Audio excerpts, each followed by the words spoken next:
द्रौपदी से ज्यादा प्रेम करते थे अर्जुन। महाभारत की गाथा जितनी विराट है उतनी ही गूढ़ है इसके पात्र की कहानियाँ। अर्जुन महान धनुधर पांडव में से सबसे अधिक प्रसिद्ध और वीर योद्धा। उनके जीवन में 4 प्रमुख स्त्रियां थीं, द्रौपदी, उलूपी, चित्रांगदा और सुभद्रा। लेकिन जब प्रेम की बात आती है तो एक प्रश्न बार बार उभरता है, क्या अर्जुन को सबसे अधिक प्रेम सुभद्रा से था? आज हम इसी रोचक और भावनाओं से भरी कथा को विस्तार से जानेंगे। अर्जुन का पहला विवाह द्रौपदी से हुआ। द्रौपदी पंचाल नरेश की पुत्री और अग्नि से उत्पन्न हुई अद्वितीय नारी। उनके स्वयंवर में अर्जुन ने ब्राह्मण वेश में जाकर लक्ष्य भेद किया और विवाह का अधिकार प्राप्त किया। परंतु जब 5 पांडव ने एक साथ द्रौपदी को घर लाया तो माता कुंती ने अनजाने में कह दिया, जो भी लाए हो मिलकर बांटकर रख लो। इस वचन के कारण द्रौपदी 5 पांडव की पत्नी बनी। लेकिन विवाह के बाद एक नियम तय हुआ कि यदि कोई भाई द्रौपदी के साथ समय बिता रहा हो तो कोई दूसरा भाई वहां न जाए। इस नियम का उल्लंघन जब अर्जुन से अनजाने में हो गया तो उसे 12 वर्ष की तीर्थ यात्रा पर जाना पड़ा।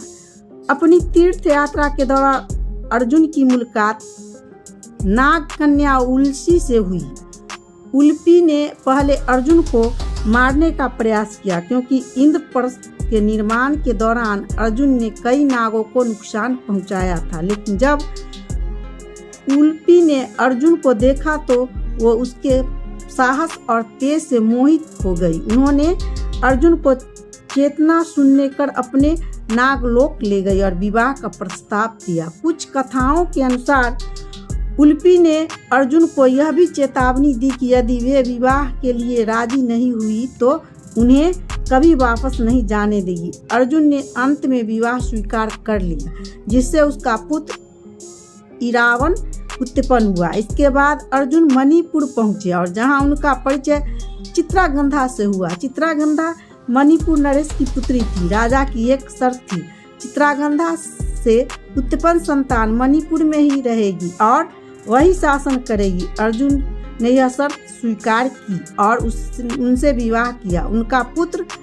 वर्धुवाहन मणिपुर में ही पला बढ़ा। इन दोनों का विवाहों के बाद अर्जुन अपनी तीर्थ यात्रा पर आगे बढ़े, लेकिन उनके दिल में एक ही नाम बसा था, सुभद्रा।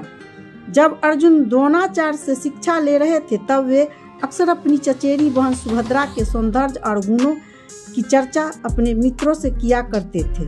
सुभद्रा द्वारका की राजकुमारी, यदुवंशी और श्री कृष्ण तथा बलराम की बहन। उनके सौंदर्य, बुद्धि और विनम्रता ने अर्जुन को मोह लिया था। लेकिन परिस्थितियां कुछ और थी। पांडव द्रौपदी से विवाह कर चुके थे और सुभद्रा का स्वयंवर निकट आ रहा था। बलराम श्री कृष्ण के बड़े भाई चाहते थे कि सुभद्रा का विवाह दुर्योधन से हो। अर्जुन के लिए यह सबसे बड़ी बाधा थी। सुभद्रा से मिलकर और विवाह करने की लालसा में अर्जुन ने यति सन्यासी का वेश धारण किया और द्वारका पहुंच गए। वहां उन्होंने एक बरगद के पेड़ के नीचे ध्यान मुद्रा में रहना शुरू किया। द्वारका के लोगों ने उन्हें साधु समझा, पर श्री कृष्ण ने तुरंत पहचान लिया कि यह साधु कोई और नहीं बल्कि अर्जुन है।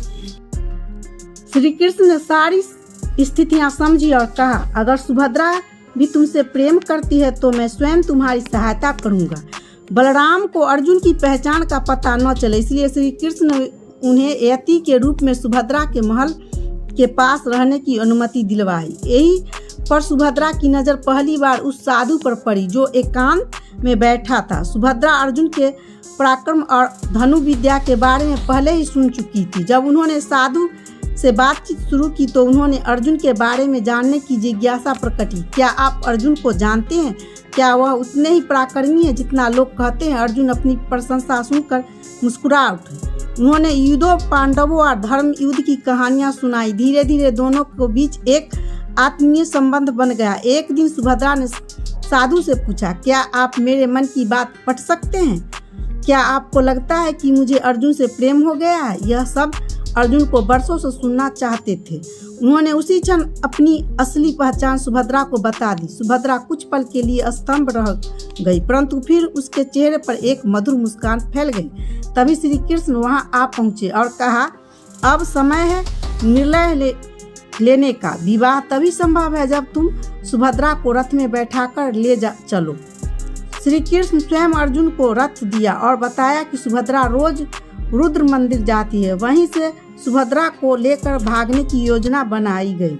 सारी योजना के अनुसार अर्जुन और सुभद्रा भागकर इंद्रप्रस्थ के लिए निकल पड़े, लेकिन जब सुभद्रा के अंगरक्षक ने अर्जुन को पहचान लिया तो खबर बलराम तक पहुंच गई। बलराम क्रोध में भर उठे, मेरी बहन का अपहरण किया है।